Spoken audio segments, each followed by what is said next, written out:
বিলাসবহুল হোটেলে আটকা যুক্তরাষ্ট্র থেকে বিতাড়িত শত শত অবৈধ অভিবাসী আছেন ভারতীয়রাও।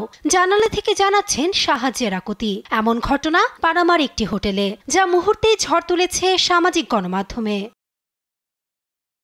ট্রাম্পের অভিবাসন নীতির অংশ হিসেবে বিভিন্ন দেশের ৩০০ অবৈধকে পানামার একটি হোটেলে আটকে রাখা হয়। এ নিয়ে মঙ্গলবার পানামা প্রশাসন জানায়, হোটেলটি একটি অস্থায়ী হেফাজত কেন্দ্রে রূপান্তর করা হয়েছে। পানামা যুক্তরাষ্ট্রের অভিবাসন চুক্তি অনুযায়ী বন্দীদের দেওয়া হচ্ছে মৌলিক সুবিধা, যার খরচ বহন করছে ট্রাম্প প্রশাসন।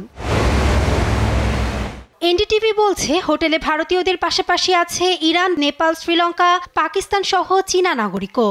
ভেতরের চিত্রকে ভয়াবহ বর্ণনা করেছে একাধিক গণমাধ্যম। ভেতরে আটকা আছে শিশুও। কক্ষ থেকে বের হতে দেওয়া হচ্ছে না, নেই মোবাইল ব্যবহারের অনুমতিও। রয়টার্সের ফুটেজে ভারী অস্ত্র নিয়ে পাহারা দিতে দেখা গেছে নিরাপত্তা বাহিনীকে। মঙ্গলবার এ সম্পর্কে সংবাদ সম্মেলন করেন পানামার জননিরাপত্তা মন্ত্রী ফ্রাঙ্ক অ্যাবেগ্রো। জানান, বিতাড়িতদের অনেকেই নিজ দেশে ফিরতে চান না।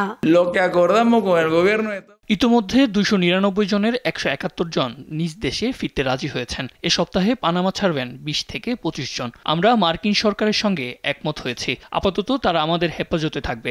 আন্তর্জাতিক অভিবাসন সংস্থা ও UNHCR তাদেরকে নিজ দেশে ফেরাতে কাজ করবে।